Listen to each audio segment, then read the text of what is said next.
당신은 아침에 일어나 첫 발을 내디딜 때 무릎에서 뻣뻣한 느낌을 받은 적이 있을 겁니다.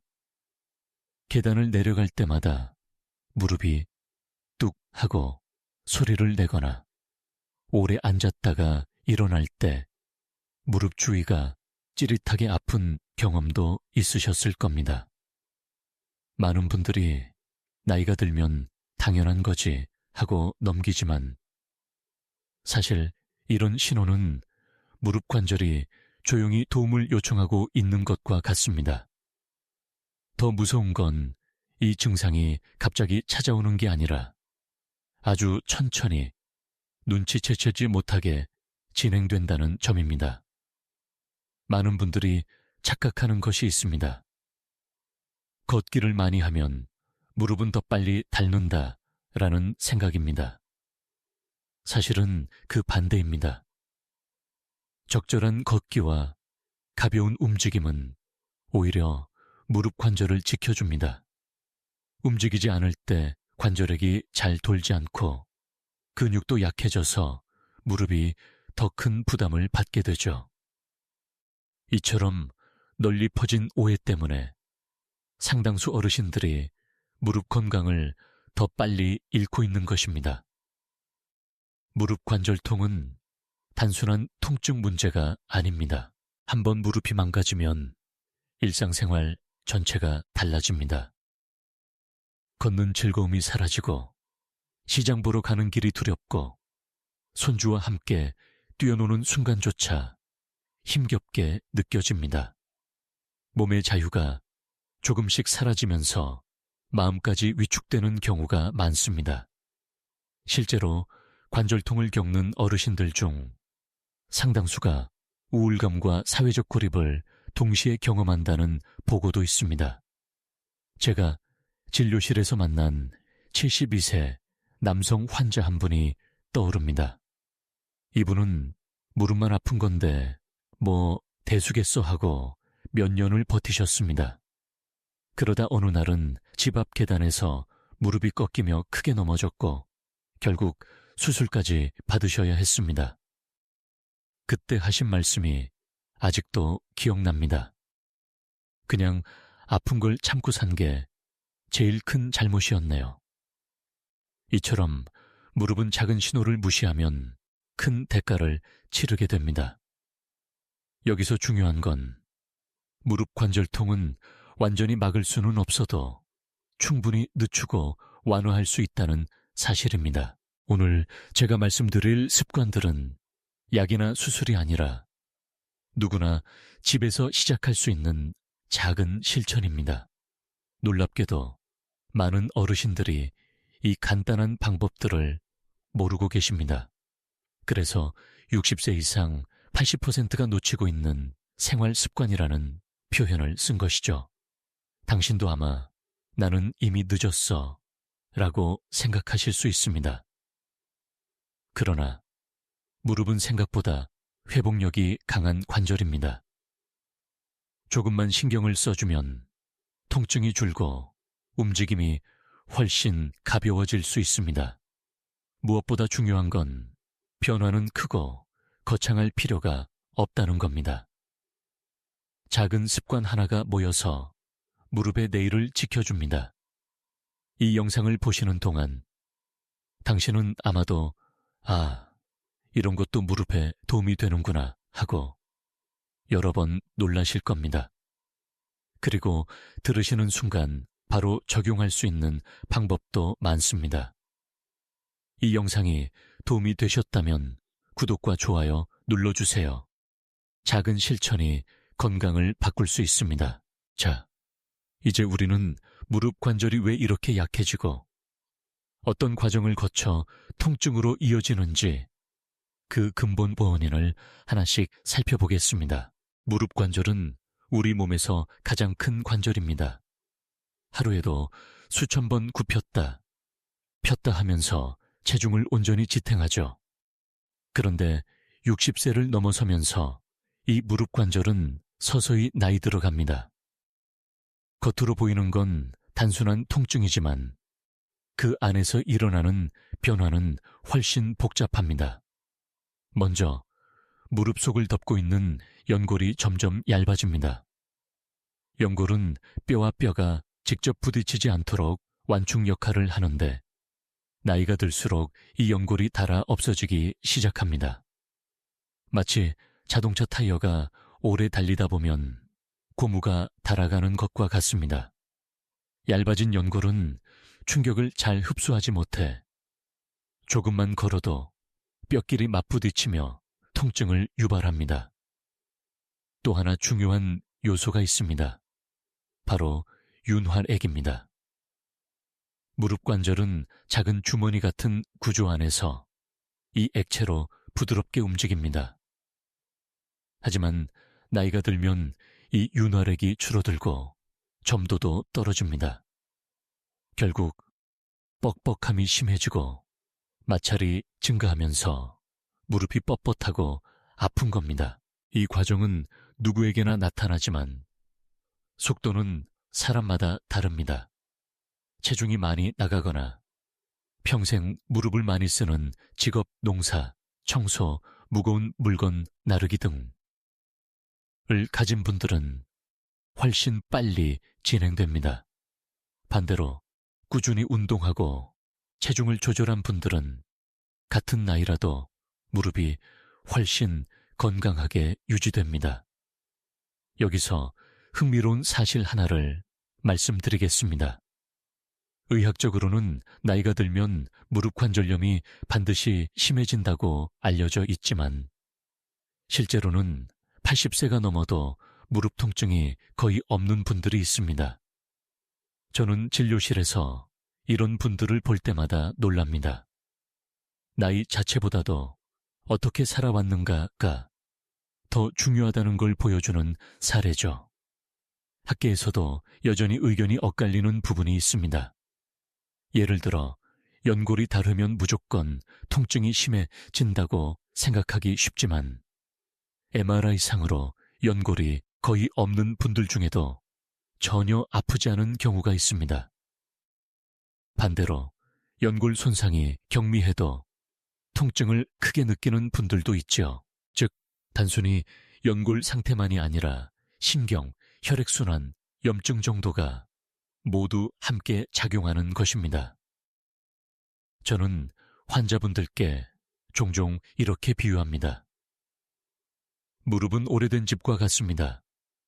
기둥과 벽이 조금씩 삐걱거려도 관리만 잘하면 오랫동안 버틸 수 있지요. 문제는 작은 금이 생겼을 때 무시하면 결국 집 전체가 기울게 된다는 겁니다. 실제로 68세 여성 환자 한 분이 계셨습니다. 장시간 절에 다니며 기도하시는 습관 때문에 무릎을 자주 꿇으셨는데 어느 날부터 계단을 내려갈 때 통증이 심해졌습니다. 검사를 해보니 연골이 절반 이상 닳아 있었습니다. 하지만 체중을 줄이고 걷는 습관을 교정하고 근육 운동을 시작한 뒤에는 수술 없이도 통증이 크게 줄었습니다. 무릎이 늙어도 관리하기에 따라 결과는 달라질 수 있다는 생생한 증거입니다. 당신도 이미 무릎의 변화를 느끼고 계실 겁니다. 계단을 오를 때 뻐근하거나 오래 서 있으면 무릎이 붓는 경험이 있으실 수 있습니다. 이건 단순한 불편이 아니라 무릎이 이제는 조금 쉬어가면서 나를 돌봐달라는 신호입니다. 다행히 지금부터라도 생활 속 작은 변화를 더하면 무릎에 나이 들어가는 속도를 늦출 수 있습니다. 이제부터는 우리가 무심코 반복하는 잘못된 생활 습관들이 무릎에 어떤 부담을 주는지 구체적으로 살펴보겠습니다. 당신은 평소에 별 생각 없이 반복하는 동작들이 무릎을 얼마나 힘들게 하는지 알고 계신가요? 진료실에서 환자분들을 만나보면 대부분은 무릎에 나쁜 일을 한 적이 없는데 왜 이렇게 아픈 걸까 하고 물으십니다. 그런데 이야기를 조금 더 들어보면 누구나 모르게 하고 있는 습관들이 숨어 있습니다. 대표적인 것이 쪼그려 앉기입니다.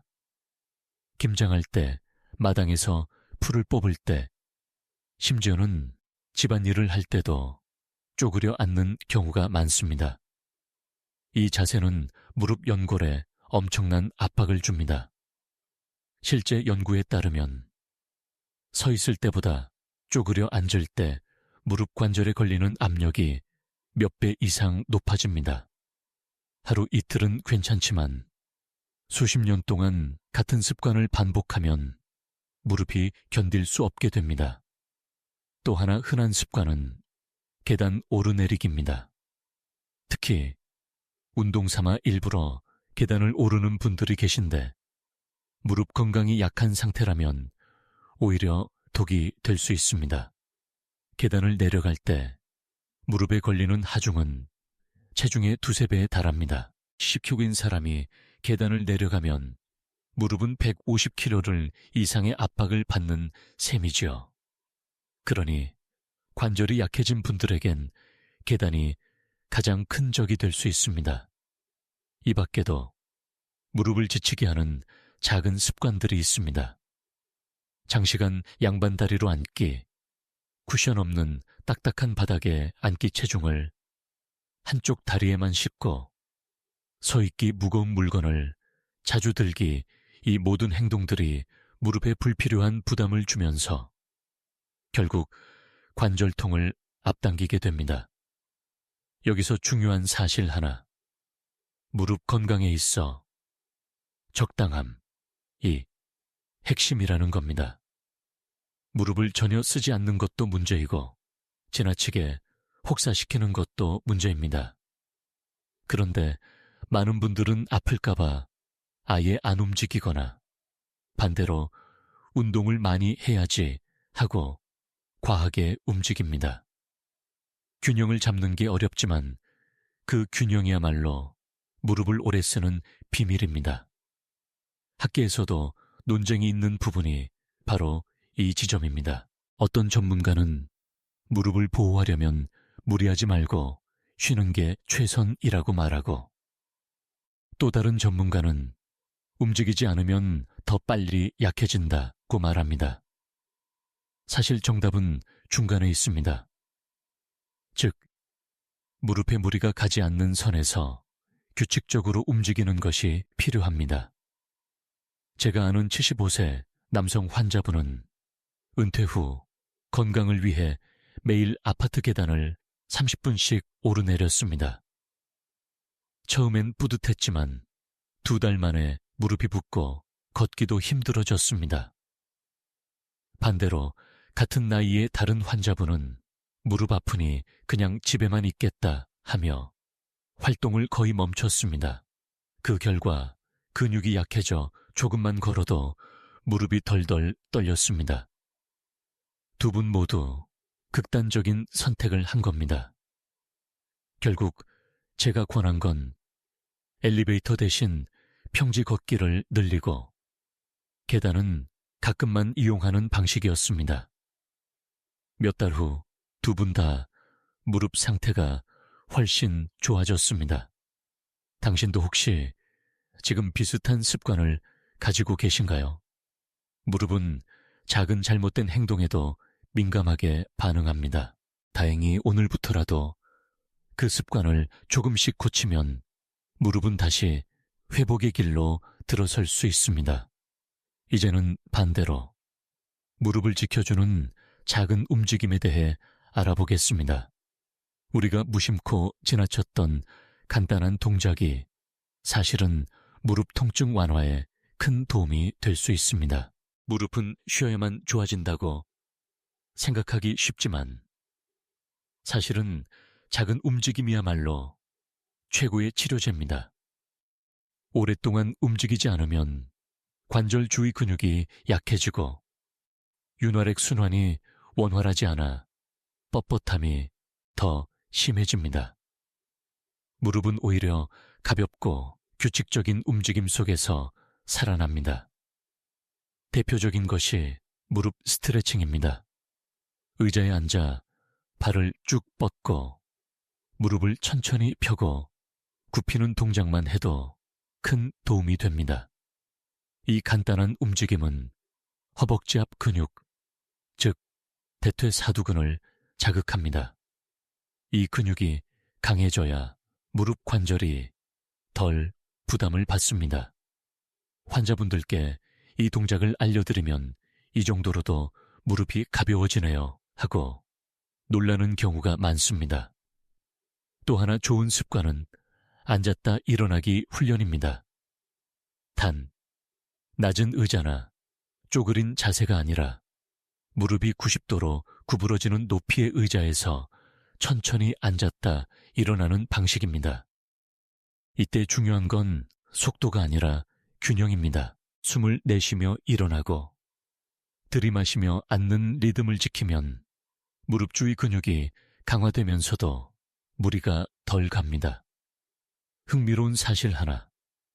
의학 논문에 따르면 무릎 관절염 환자들이 주 3회, 하루 20분씩 가벼운 근력 운동을 하면 통증이 평균 30% 이상 줄어든다고 합니다. 그런데 놀라운 건 같은 환자 그룹에서 아예 움직이지 않은 사람들은 6개월 후 통증이 더 심해졌다는 겁니다. 이 결과는 움직임이 최고의 약이라는 사실을 증명합니다. 여기서 학자들 사이에서도 의견 차이가 있습니다. 일부 전문가는 운동이 좋다 해도 무릎이 이미 손상된 환자에게는 조심해야 한다고 강조합니다. 반면 다른 쪽은 어떤 상태든 근육을 키우는 게 결국 도움이 된다고 주장합니다. 제 오랜 경험상 답은 절충입니다. 즉, 아픈 무릎일수록 무리하지 않고 작고 안전한 움직임을 꾸준히 하는 것이 답입니다. 제가 기억하는 69세 여성 환자 한 분은 무릎이 아프다며 거의 걷지 않고 하루 종일 집에만 계셨습니다. 그러나 작은 동작이라도 꾸준히 하자고 권유드렸고 결국 매일 5분씩 의자 스트레칭을 시작하셨습니다. 처음에는 힘들어했지만 한 달 뒤엔 무릎이 덜 붓고 덜 아파요 라며 웃으셨습니다. 무릎은 이렇게 작은 변화를 금세 알아차립니다. 당신도 지금 당장 의자에 앉아 발을 뻗고 무릎을 천천히 펴고 굽히는 연습을 해보세요. 5회, 10회 조금씩 늘려나가면 어느새 무릎이 한결 부드러워지는 걸 느끼실 겁니다. 중요한 건 많이가 아니라 꾸준히입니다. 곧 이어서 무릎 통증 완화의 또 하나 중요한 요소, 바로 음식과 단백질 이야기를 해보겠습니다. 우리가 매일 먹는 식탁이 무릎 건강을 어떻게 바꿀 수 있는지 지금부터 살펴보겠습니다. 무릎 통증 완화에서 절대 빼놓을 수 없는 요소가 바로 단백질입니다. 많은 분들이 단백질 하면 근육을 떠올리지만 사실 무릎 건강에도 직결됩니다. 무릎을 둘러싼 근육이 충분히 단단해야 관절에 실리는 하중을 나눠 받을 수 있습니다. 그런데 60세 이후에는 근육량이 해마다 눈에 띄게 줄어들고 이로 인해 무릎은 더 큰 부담을 떠안게 됩니다. 단백질은 단순히 근육만 키우는 게 아닙니다. 연골과 인대, 심지어 관절액 속 단백질 성분에도 영향을 줍니다. 다시 말해 단백질은 무릎 구조 전체를 지탱하는 필수 재료입니다. 그런데 한국의 많은 어르신들은 여전히 고기 먹으면 소화 안 된다. 단백질은 젊은 사람만 필요하다는 인식을 갖고 있습니다. 사실은 그 반대입니다. 나이가 들수록 단백질을 더 신경 써야 무릎이 덜 아픕니다. 흥미로운 연구 결과도 있습니다. 노년층을 두 그룹으로 나눠 한쪽은 단백질 섭취를 충분히 하게 하고 다른 한쪽은 일반 식사를 유지하게 했습니다. 6개월 뒤 단백질을 충분히 섭취한 그룹은 무릎 통증이 현저히 줄고 보행 속도도 빨라졌습니다. 반대로 단백질 섭취가 부족한 그룹은 통증이 더 심해지고 걷는 시간이 늘어났습니다. 물론 학자들 사이에선 아직 의견이 갈리는 부분도 있습니다. 특히 과도한 단백질 섭취가 신장 기능에 부담을 줄 수 있다는 주장입니다. 맞는 말이지만 이는 주로 신장 질환을 가진 분들에게 해당됩니다. 건강한 어르신이라면 하루 체중 1kg당 1거 정도의 단백질은 오히려 필수적입니다. 예를 들어 몸무게 60kg라면 하루에 60g 정도가 필요하다는 의미죠. 실생활에서 단백질을 챙기는 방법은 생각보다 다양합니다. 꼭 소고기, 돼지고기만이 아닙니다. 생선, 달걀, 두부, 콩류, 심지어 우유 한 잔에도 단백질이 풍부합니다. 제가 진료실에서 늘 강조하는 건 고기 반찬이 힘들면 두부 반모라도 꼭 드세요 라는 말입니다. 작은 양이라도 꾸준히 먹는 것이 중요합니다. 한 번은 74세 여성 환자분이 고기만 먹으면 속이 더부룩하다며 단백질을 거의 섭취하지 않았습니다. 그래서 두부, 달걀, 흰살 생선을 번갈아 식단에 넣도록 했습니다. 2달 후 그분은 놀라울 정도로 무릎 통증이 줄고 계단 오르내리기가 한결 수월해졌습니다. 고기 안 먹어도 이렇게 좋아질 수 있네요. 하고 웃으시던 얼굴이 지금도 떠오릅니다. 당신도 혹시 단백질 섭취를 소홀히 하고 있지는 않으신가요? 지금이라도 하루 한 끼만 단백질을 의식적으로 보충해보세요. 작은 변화지만 무릎은 금세 반응할 겁니다. 이제 우리는 한 걸음 더 나아가 보겠습니다. 전통적으로 우리 식탁에서 늘 함께 해온 음식들이 사실 무릎 건강에 놀라운 도움을 줄 수 있습니다. 이어지는 부분에서는 의사도 놀랄 만큼 효과가 있는 전통 음식 이야기를 나누겠습니다. 한국인의 밥상에는 수천 년 동안 내려온 전통 음식들이 있습니다. 그런데 의사인 저조차도 놀랄 만큼 이 음식들이 무릎 건강에 도움이 되는 경우가 많습니다. 환자분들께서 약 말고 먹을거리로도 무릎이 나아질 수 있나요? 라고 물으실 때 저는 자신 있게 네, 가능합니다. 라고 대답합니다. 대표적인 것이 콩입니다. 콩에는 이소플라본이라는 식물성 여성 호르몬 유사 성분이 들어있습니다. 이 성분은 관절 내 염증을 줄이고 연골을 보호하는 데 도움을 줍니다. 특히 여성분들은 폐경 이후 관절통이 심해지는데 이는 호르몬 변화와 밀접한 관련이 있습니다. 콩을 자주 먹으면 이런 변화를 어느 정도 완화할 수 있습니다. 그래서 두부, 콩국, 청국장은 무릎 건강에 있어 훌륭한 보약과도 같습니다. 또 하나 중요한 전통 음식은 미역과 다시마 같은 해조류입니다. 해조류에는 칼슘과 마그네슘이 풍부해서 뼈를 튼튼하게 하고 관절 주위 조직의 회복을 돕습니다. 흥미롭게도 해조류에 포함된 후코이단이라는 성분은 한겸 효과도 있어서 관절 속 염증 반응을 줄여줍니다. 그래서 저는 종종 환자분들께 국 끓일 때 미역이나 다시마를 습관처럼 넣으세요 라고 권합니다. 여기에 멸치를 빼놓을 수 없습니다. 멸치는 칼슘 덩어리라 할 만큼 뼈 건강에 좋습니다. 게다가 뼈째 먹을 수 있어 소화가 잘 되고 흡수율도 높습니다. 제가 기억하는 70대 여성 환자분은 젊어서부터 멸치를 늘 반찬으로 먹었다며 무릎 통증이 거의 없었습니다. 검사를 해보니 관절 상태가 또래보다 훨씬 좋았습니다. 학계에서도 이런 전통 음식의 효과를 주목하고 있습니다. 다만 여전히 논쟁이 있습니다. 예를 들어 콩의 이소플라본이 실제로 어느 정도 관절염을 예방하는지는 연구 결과가 엇갈립니다. 하지만 공통된 결론은 적어도 해롭지는 않으며 꾸준히 먹으면 무릎 건강 전반에 긍정적이라는 것입니다. 이 부분에서 흥미로운 사실 하나를 알려드리겠습니다. 서양에서는 관절염 보조제로 글루코사민이나 콘드로이틴을 많이 쓰는데 우리 전통 음식 중 일부는 자연스럽게 비슷한 성분을 제공합니다. 즉, 서양에서 캡슐로 먹는 걸 우리는 밥상에서 이미 얻고 있는 셈입니다.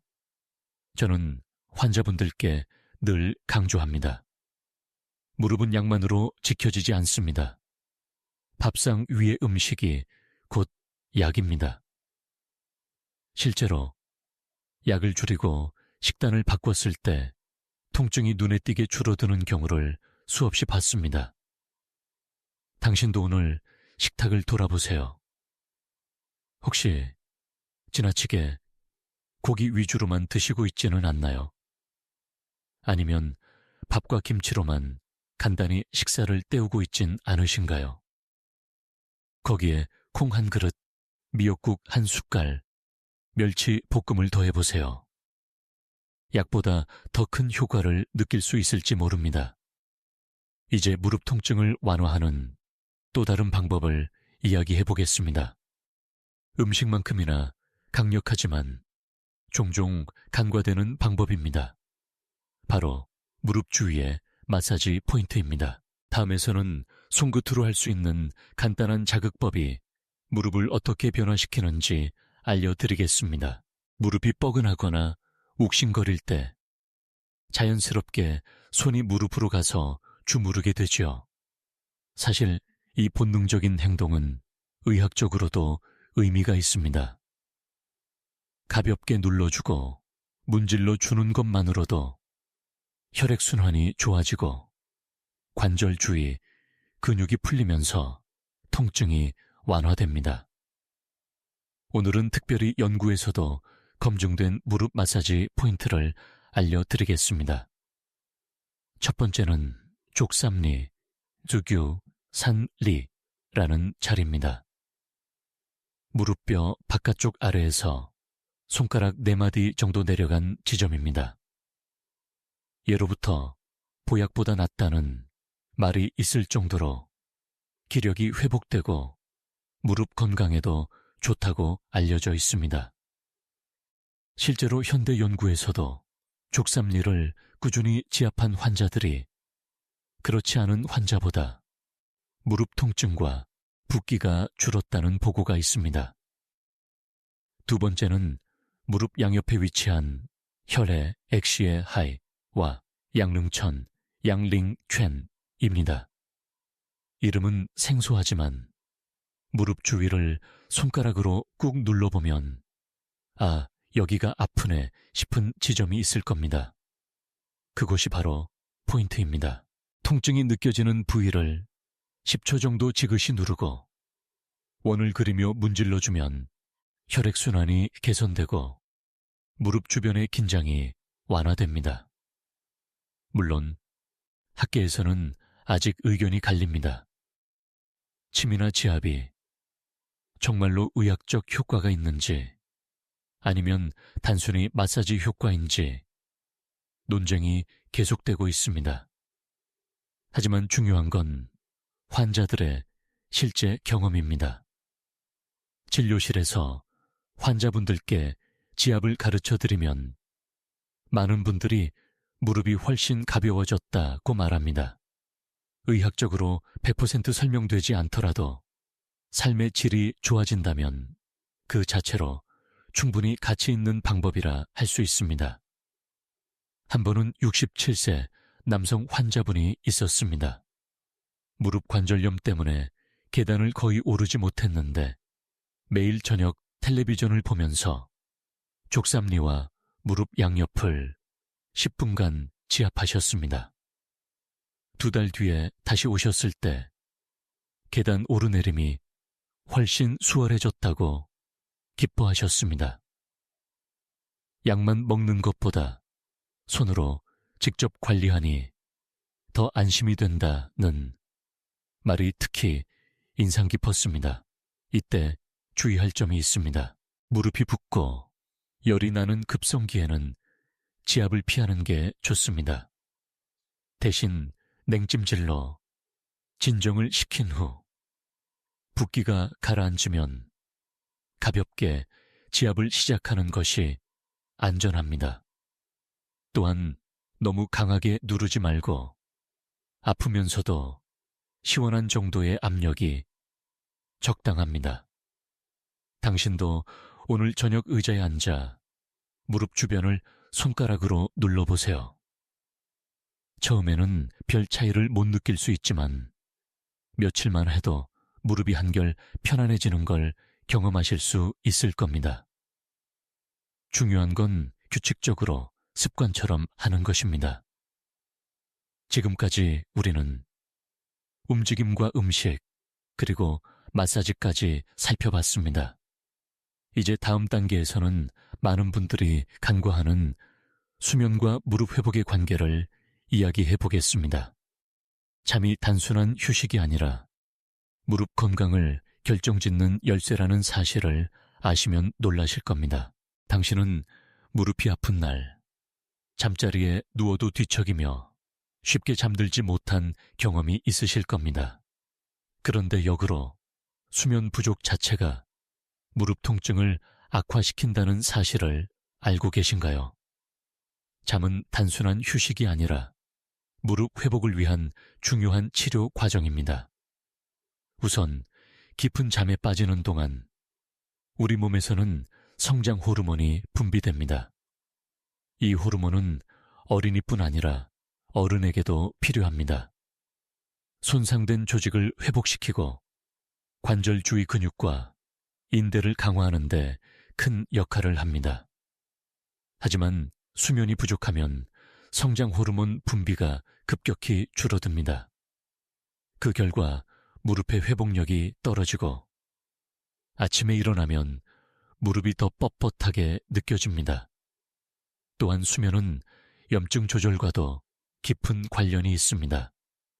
수면이 부족하면 우리 몸의 염증 물질인 사이토카인이 과도하게 분비됩니다. 이 물질은 관절 속에 염증을 키워 통증을 심하게 만들지요. 실제로 관절염 환자들을 대상으로 한 연구에서 수면 시간이 짧을수록 통증 수치가 높게 나타났습니다. 흥미로운 점은 잠의 길이보다도 질이 더 중요하다는 겁니다. 8시간을 자더라도 자주 깨고 깊은 잠에 들지 못하면 무릎 회복에 별 도움이 되지 않습니다. 반대로 6시간을 자더라도 깊고 안정된 수면을 취하면 무릎이 훨씬 편안해집니다. 물론 학자들 사이에서는 여전히 논쟁이 있습니다. 수면 부족이 직접적으로 관절염을 악화시키는지 아니면 단지 피로와 스트레스로 인해 통증이 심해지는 것인지에 대해서는 의견이 분분합니다. 하지만 분명한 건 충분하고 깊은 수면을 취하는 사람들이 그렇지 않은 사람들보다 무릎 통증이 덜하다는 사실입니다. 제가 기억하는 71세 여성 환자분이 계십니다. 무릎 통증이 심해서 약을 드셔도 나아지지 않는다고 호소하셨습니다. 알고 보니 매일 새벽 3, 4시에 깨서 다시 잠들지 못하는 불면증이 있었습니다. 수면 환경을 바꾸고 저녁 늦게 카페인을 줄이며 간단한 이완 호흡법을 가르쳐 드렸습니다. 2달 뒤 무릎 통증이 눈에 띄게 줄었다며 놀라워하셨습니다. 약만으로는 해결되지 않았던 통증이 잠을 바로잡자 달라진 것이죠. 당신도 혹시 늦은 밤까지 텔레비전을 보거나 스마트폰을 오래 하다가 잠드는 습관이 있지 않으신가요?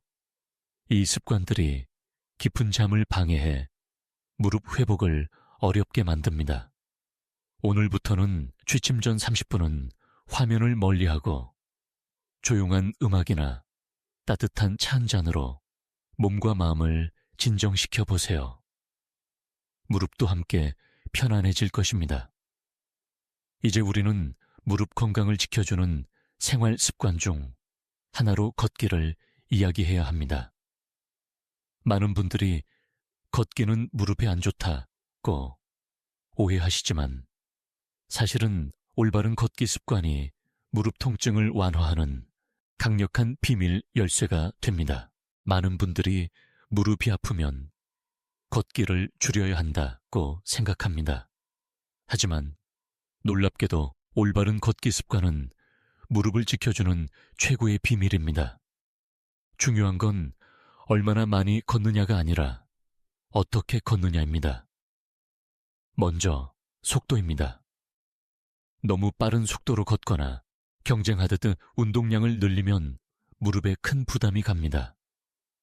반대로 지나치게 느리게만 걸으면 근육 강화 효과가 떨어집니다. 가장 좋은 건 대화할 수 있을 정도의 중간 속도로 2030분 걷는 것입니다. 숨은 조금 가쁘지만 말은 할 수 있는 정도가 무릎에 가장 안전합니다. 다음은 지면의 선택입니다. 아스팔트나 콘크리트 같은 딱딱한 길은 충격을 그대로 무릎에 전달합니다. 반면 흙길, 공원 산책로, 운동장 트랙처럼 약간 탄성이 있는 길은 무릎에 훨씬 부담이 적습니다.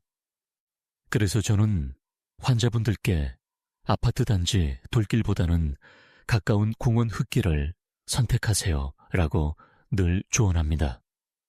또 하나 중요한 건 걸음걸이 자세입니다. 무릎이 아픈 분들은 종종 한쪽 다리를 절거나 무의식적으로 짧게 걷습니다. 하지만 이 습관이 오히려 관절의 불균형을 심화시킵니다. 등을 곧게 펴고 시선을 정면으로 두고 발 뒤꿈치부터 착지해 발끝으로 밀어내는 자연스러운 걸음을 유지하는 게 중요합니다. 학계에서도 여전히 논쟁이 있습니다. 걷기 운동이 무릎 관절염을 예방한다는 연구 결과가 있는 반면 걷기 자체가 관절 연골을 더 닳게 만든다는 주장도 있습니다. 그러나 공통적으로 동의하는 부분은 무릎에 무리가 가지 않는 올바른 걷기는 분명히 도움이 된다는 사실입니다. 제가 기억하는 76세 남성 환자분은 무릎이 아파서 걷지 않고 집에만 있었다고 하셨습니다. 하지만 상태는 점점 나빠졌습니다. 그래서 하루 10분씩 평지 걷기를 권했습니다. 처음엔 힘들었지만 한 달 뒤 다시 오셨을 때는 무릎이 훨씬 덜 아프고 힘도 붙는다고 하셨습니다. 반대로 65세 여성 환자분은 건강에 좋다는 말을 듣고 매일 언덕길을 빠르게 걸으셨습니다. 결국 무릎 통증이 심해져 진료를 받으러 오셨습니다. 걷기 자체보다 방법이 잘못되었던 것이지요. 당신도 오늘부터 무릎에 부담 없는 걷기 습관을 시작해보세요. 가까운 공원에서 20분만 걸어도 좋습니다. 무릎이 아프면 속도를 늦추고 필요하면 중간에 잠시 앉아 쉬어도 괜찮습니다. 중요한 건 멈추지 않고 무릎을 부드럽게 움직여 주는 것입니다. 지금까지는 비교적 안전하고 누구나 할 수 있는 방법들을 말씀드렸습니다. 그런데 무릎 치료법 중에는 여전히 전문가들 사이에서도 의견이 크게 갈리는 것들이 있습니다. 다음에서는 전문의들 사이에서도 논란이 있는 치료법을 함께 살펴보겠습니다. 무릎 통증으로 병원을 찾으면 의사마다 다른 치료법을 권하는 경우가 있습니다. 같은 관절염인데 누구는 주사 맞으라 하고 또 누구는 수술까지 생각해야 한다고 말합니다. 환자 입장에서는 혼란스러울 수밖에 없습니다. 사실 무릎 치료에는 아직도 전문의들 사이에서 의견이 갈리는 방법들이 많습니다. 대표적인 것이 히알루론산 주사입니다. 흔히 윤활액 주사라고 불리는데 관절 속에 인위적으로 윤활액을 보충해 뻣뻣함을 줄이고 통증을 완화하는 방법입니다. 일부 연구에서는 분명히 효과가 있다고 보고합니다.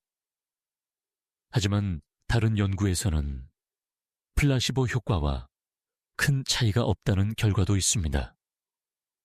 그래서 어떤 전문의는 강력 추천하지만 또 어떤 전문의는 비용 대비 효과가 미약하다며 권하지 않습니다.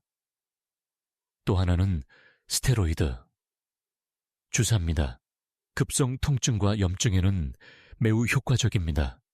하지만 반복적으로 맞으면 연골이 더 빨리 손상될 수 있다는 우려가 있습니다. 그래서 어떤 의사는 아예 사용을 꺼리고 어떤 의사는 통증이 심할 때만 제한적으로 사용합니다. 건강보조제에 대한 논란도 빼놓을 수 없습니다. 글루코사민, 콘드로이틴, MSM 같은 성분들은 무릎 관절 건강에 좋다고 알려져 광고도 많이 됩니다. 실제로 일부 환자들은 복용 후 통증이 줄었다고 말합니다. 그러나 대규모 연구에서는 효과가 확실하지 않다는 결론도 있습니다. 그래서 의사들 사이에서 도움이 된다와 큰 의미 없다로 의견이 갈립니다. 심지어 물리치료조차 의견이 다릅니다. 온찜질, 초음파, 전기자극 등 다양한 방법이 있는데 어떤 환자에게는 효과가 크지만 다른 환자에게는 별다른 변화가 없기도 합니다. 그래서 무릎은 결국 생활습관 교정이 답이다라고 주장하는 의사들도 많습니다. 저는 이런 상황에서 환자분들께 늘 이렇게 말씀드립니다. 치료법마다 장단점이 있습니다. 중요한 건 한 가지 방법에 의존하기보다 생활습관과 병행하는 겁니다. 실제로 주사나 보조제를 사용하더라도 운동과 식습관을 관리하지 않으면 효과가 오래 가지 않습니다. 반대로 습관을 잘 지키면 치료 효과가 배가 됩니다. 한 환자분 이야기를 드리겠습니다. 72세 남성분이 무릎 주사를 여러 차례 맞았지만 통증이 재발했습니다. 결국 실망해 이제 아무것도 소용없다며 포기하려 했습니다. 그러나 제가 주사는 불을 끄는 소방수일 뿐 불씨를 없애려면 생활습관이 필요하다고 말씀드렸습니다. 그 후 걷기 습관과 단백질 식단을 병행하자 주사 효과가 오래 유지되며 삶의 질이 크게 개선되었습니다. 무릎 치료에는 정답이 하나가 아닙니다. 당신에게 맞는 방법을 찾고 거기에 작은 생활 습관을 더하는 것이 진짜 해답입니다. 다음에서는 조금 색다른 이야기로 넘어가 보겠습니다. 실제 환자들의 변화 사례를 통해 무릎 통증 완화 습관이 어떻게 삶을 바꾸었는지 생생하게 보여드리겠습니다. 진료실에서 가장 보람 있는 순간은 환자분들이 직접 변화된 삶을 이야기해 주실 때입니다. 무릎은 단순한 관절이 아니라 일상의 자유를 지켜주는 기둥과 같습니다. 작은 습관 하나가 어떤 기적을 만들었는지 실제 사례를 몇 가지 나누겠습니다. 먼저 68세 여성 환자분입니다. 장을 보러 가는 길이 두려워 택시만 타던 분이었죠. 무릎이 시큰거려 백밀로 누워도 걷기 힘들었기 때문입니다. 그런데 제가 알려드린 의자 스트레칭과 단백질 보충을 꾸준히 실천했습니다. 3달 뒤 그분은 시장까지 걸어가도 무릎이 훨씬 덜 아파요 라며 환하게 웃으셨습니다. 다시 장바구니를 들고 시장을 누빌 수 있다는 사실이 삶의 활력을 되찾게 했습니다. 또 다른 74세 남성 환자분은 손주들과 놀아주지 못해 늘 속상해 했습니다. 무릎이 붓고 아파 뛰어노는 건 엄두도 못 냈기 때문입니다. 그런데 걷기 습관을 다시 시작하면서 상황이 달라졌습니다. 처음에는 하루 5분 걷기였지만 점차 20분, 30분으로 늘려갔습니다. 몇 달 뒤에는 손주와 놀이터를 함께 걸으며 놀 수 있게 되었습니다. 그분은 눈물을 글썽이며 이게 다리가 아니라 내 인생이 다시 살아난 것 같아요 라고 말씀하셨습니다. 이런 사례들은 단순히 통증이 줄었다는 차원을 넘어섭니다. 무릎이 좋아지면 사람과의 관계도 달라집니다. 외출이 편해지고 모임에도 더 자주 나가게 되고 무엇보다 자신감이 생깁니다. 반대로 무릎 통증이 심하면 활동이 줄고 결국 사회적 고립으로 이어지기 쉽습니다. 물론 모든 환자가 같은 결과를 얻는 건 아닙니다. 어떤 분은 생활습관 교정만으로 큰 호전을 보지만 어떤 분은 치료와 병행해야 효과를 봅니다. 그래서 학계에서도 생활습관의 효과가 과연 어느 정도인가 라는 논의가 계속됩니다. 하지만 저는 환자들의 삶을 지켜보며 확신하게 되었습니다.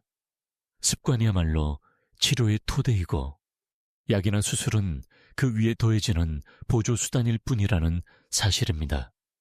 당신도 아마 마음속에 바라는 순간이 있을 겁니다. 계단을 거뜬히 오르내리거나 손주 손잡고 산책을 하거나 여행지에서 아픈 무릎 때문에 뒤처지지 않는 삶 말입니다. 그런 삶은 멀리 있는 것이 아닙니다. 오늘 시작하는 작은 습관에서 비롯됩니다. 이제 우리는 이야기를 마무리할 시간에 다다랐습니다. 마지막으로 지금까지의 내용을 차분히 정리하면서 작은 습관이 어떻게 큰 기적을 만들어내는지 함께 되새겨 보겠습니다. 이제 긴 여정을 함께 걸어온 당신과 마지막 대화를 나눌 시간입니다. 무릎 관절통이라는 주제는 단순히 통증의 문제가 아니라 당신의 삶을 어떻게 살아가느냐와 깊이 연결되어 있습니다. 아침에 눈을 떴을 때 발걸음을 내디딜 수 있는 자유, 계단을 오르며 숨 고르기를 할 수 있는 여유, 손주와 손잡고 산책하는 기쁨. 이 모든 것들이 무릎이 지켜줄 때 가능한 일들입니다. 지금까지 우리는 무릎이 늙어가는 과정을 살펴보고 잘못된 습관이 어떤 부담을 주는지 확인했습니다. 작은 움직임과 올바른 단백질 섭취, 전통 음식의 힘, 손끝으로 할 수 있는 마사지, 깊은 수면의 치유력, 그리고 무릎을 살리는 걷기 습관까지 나누었습니다. 또한 전문의 사이에서도 논란이 있는 치료법들을 살펴보며 결국 생활 습관이 토대임을 강조했습니다. 마지막으로 실제 환자들의 이야기를 통해 작은 변화가 어떻게 삶을 되살리는지 함께 확인했습니다. 당신의 무릎은 지금도 조용히 당신에게 메시지를 보내고 있습니다. 나를 아껴달라. 나를 움직여달라. 나를 돌봐달라. 그 메시지에 귀 기울이고 작은 습관 하나를 오늘 시작하세요. 무릎은 당신의 노력을 배신하지 않습니다. 상상해보세요. 저녁 무렵 붉은 노을이 물든 산책길을 걸으며 무릎이 전보다 훨씬 가볍게 움직이는 순간을 손주가 할아버지 더 빨리 와요 하고 손을 흔들며 뛰어가도 예전처럼 숨차고 힘겹지 않게 발걸음을 옮길 수 있는 모습을. 바로 그런 장면이 당신 앞에 기다리고 있습니다. 이제 선택은 당신의 몫입니다. 오늘 시작하는 작은 변화가 내일의 무릎을, 그리고 앞으로의 삶을 바꿉니다. 무릎이 단단히 버티면 당신의 삶도 다시 단단해집니다. 지금 시작하시면 내년 이맘때는 전혀 다른 삶이 펼쳐질 수 있습니다. 오늘이 그 첫걸음입니다.